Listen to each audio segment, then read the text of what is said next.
What does a healthy body means? A healthy body feels active, energetic and ready to do any kind of work at any point of time. But there are few factors which can make your healthy body unhealthy one.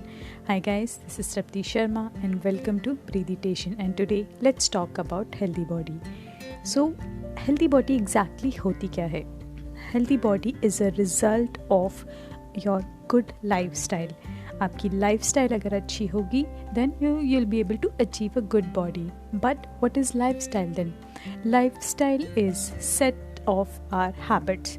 हमारी जो भी habits होती हैं like how we eat, what we eat, when we eat, do we exercise, do we move our body, how exactly our routine is. So all these small habits combines and makes our lifestyle. और जैसी भी हमारी lifestyle होती है based on that हमारी body होती है, हमारी बॉडी का हेल्थ होता है. सो like a healthy body can be affected or impacted by stress, majorly impacted by stress. और stress हमारी body में दो way से enter होता है. One from our thoughts and second is from food. So it's really important to make sure that what you are putting in your mouth, because मैंने अभी तक बहुत सारे podcast बनाए हैं, इसमें articles भी लिखे हैं. So it's really important to make sure guys what you are putting in your mouth, because that is directly affecting your physical and mental health both. Mostly mental health as well, because जब भी हम कोई भी food खाते हैं वो हमारे cellular level तक जाता है और each cells makes what we are.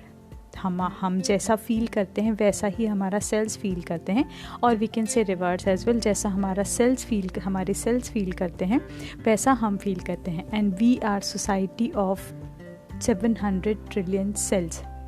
So majority उनकी है, एंड उनका जो फूड होता है जहाँ से एनर्जी जनरेट होती है हमारे सेल्स की is from nutrient and oxygen. ये दो फैक्टर हैं. ये भी चीज़ें स्ट्रेस और फूड से रिलेटेड हैं. सो हम अगर प्रॉपर न्यूट्रेंट्स नहीं देंगे तो हमारे cell weak and like less energetic feel करेंगे, इवेंचुअली डिजीज़ कैप्चर करेंगे बिकॉज उन्हें एनर्जी नहीं मिल रहा है. So it's really important to eat a good and a healthy food.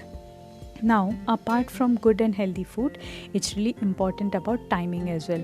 आप कब खा रहे हो, क्योंकि if you eat while just before you sleep, तो डाइजेशन प्रॉब्लम होते हैं, डाइजेस्ट नहीं हो पाता है फूड, एंड सोने में भी प्रॉब्लम होती है रात में. तो हमें धीरे धीरे इंसोम्निया होने लगता है. So this is again a different problem. But yeah, timing and what you are eating is really important.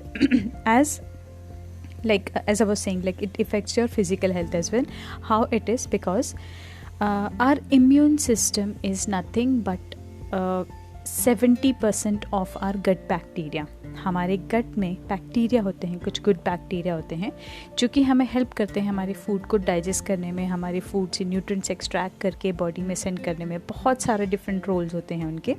So those are really important. But if those gut bacteria are impacted, then your lifestyle, your immune system is directly going to impact. Why? Because our immune system is nothing but 70% of our gut bacteria. Now, अब हमारे जो gut bacterias हैं वो कैसे damage होते हैं, वो कैसे इम्पैक्ट होते हैं? It's directly, हमारे gut bacteria are directly impacted and killed if we eat refined sugar. Yes, because जैसे ही हम रिफाइंड शुगर खाते हैं उसमें कुछ ऐसे कंटेंट होते हैं जो हमारे गट बैक्टीरिया को इफ़ेक्ट करते हैं और इवेंचुअली दे आर डेड. सो धीरे धीरे जैसे ही उनका क्वांटिटी कम होने लगता है, हमारी हेल्थ धीरे धीरे वीक होने लगती है, हमारा इम्यून सिस्टम वीक होने लगता है, और कोई भी छोटी से छोटी बीमारी भी या कोई भी छोटा सा इन्फेक्शन भी हमें बहुत मेजरली इफ़ेक्ट करता है या जल्दी इफ़ेक्ट करता है. So again this comes on food. So it's really important. Make sure what you are eating, because आजकल हर फूड में, हर चीज़ में sugar is there, and sugar is affecting our immune system. It's not like it's there to satisfy our craving. Sugar से बहुत सारे मतलब एडवांटेजेस बोलते हैं, मूड बूस्ट होता है, अच्छा फील होता है. That is true. वो हमारे मेंटली ब्रेन में केमिकल होता है सेरोटोनिन करके, वो सिक्रीट होता है जब भी हम शुगर खाते हैं, उसकी वजह से हमें अच्छा फील होता है. Again that is damaging our mental health as well. So sugar और food is really important for our mental and physical health. तो ये तो हो गई फूड की बात. दूसरी next is stress, thoughts. So now how we can improve or control our thoughts? That's about impossible, right? I'm also working on this since long, but yeah, I know theory and बहुत सारी चीज़ें मैं implement भी करती हूँ to work on it, and most of the time I succeed. So how we can work on in this stressful situation is make sure that you do couple of breathing exercise whenever you wake up, whenever you start your day.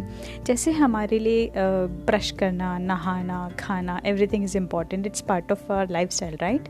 वैसे ही अगर हम breathing और meditation की habit एक inject कर दें हमारे lifestyle में, that will make our life amazing, और हमारी हेल्दी लाइफस्टाइल के लिए बहुत ही एडवांटेजेस 2 हैबिट्स हैं जो हमें ऐड करना ही चाहिए. So because breathing, as I told you, हमारे जो सेल्स होते हैं, we are society of 700 trillion cells, right, you remember, और उन सेल्स का फूड होता है न्यूट्रिएंट. हम फूड की बात कर चुके हैं. Next is oxygen. ऑक्सीजन से भी वो एनर्जी लेते हैं. So oxygen comes when we do breathe. अब ब्रीथ तो is, you must be thinking कि ये तो ऑटोमेटिक होता है, like we don't have to think about it. Yes, that's true. Breathing जो होती है वो हमारा ऑटोनॉमिक नर्वस सिस्टम हैंडल करता है. हमारी बॉडी में कुछ चीज़ें होती हैं जो ऑटोनॉमिक नर्वस सिस्टम हैंडल करता है. Guess what? Heart beat, digestion and breathing. ये तीनों चीज़ों के लिए हमें सोचना नहीं पड़ता या एक्सप्लिसिटली कमांड नहीं देनी पड़ती. सो इसके पीछे कुछ तो मेजर रीज़न होगा कि वो ऑटोनॉमिक नर्वस सिस्टम को हैंडल किया गया है. But we as a human, हम हर चीज़ करप्ट करते जा रहे हैं. सिमिलरली हमने अपनी इस हैबिट को बिगाड़ के अपनी लाइफस्टाइल को इम्पैक्ट किया है, जो कि हमारी हेल्थ को इफ़ेक्ट कर रहा है. ये साइकिल है एक. सो हमारे रॉन्ग पॉस्चर की वजह से, रॉन्ग लाइफस्टाइल की वजह से, बहुत सारे स्ट्रेस की वजह से, फूड की वजह से हम शॉर्ट ब्रीथ करते हैं, शैलो ब्रीथ करते हैं. एंड इसका बेस्ट एग्जांपल है, जब भी आप गुस्सा होते हो, एंग्री होते हो, आपका ब्रीदिंग चेंज हो जाता है. जब आप खुश होते हो तब आपका ब्रीदिंग चेंज होता है. जब आप स्ट्रेस में होते हो तब भी आपका ब्रीदिंग चेंज होता है. सो ब्रीदिंग और आपके ब्रेन में, आपके मूड में, आपके इमोशन में एक टाइटली कपल्ड बॉन्ड है. तो अगर आप अपना ब्रीदिंग चेंज करोगे, you can control your emotions and you can be master of your emotions and your mental health. So make sure that you add few breathing exercises in your routine. Next is meditation. Usually हम again वही lifestyle की वजह से, wrong food, wrong habits की वजह से हम proper सो नहीं पाते, relax नहीं कर पाते. उसकी वजह से stress, anxiety, depression, ये normal चीज़ें हो गई आजकल की लाइफ में एंड अभी की लाइफस्टाइल में. बेसिकली एनजाइटी, डिप्रेशन, ये चीज़ें रियली कॉमन हैं. So to avoid all these things, make sure that you also do jitna bhi ho sake, just start doing with guided meditation initially, but yeah, try to add this meditation as well in your life, because जब भी आप meditate करते हो आपका brain relax करता है, heal होता है, and you'll be able to work efficiently whenever you meditate. So yeah, that was all about a short description, we can say, or a brief description of a healthy lifestyle or a healthy body. So okay guys, yeah, that's it for now. Milte next time. Bye bye.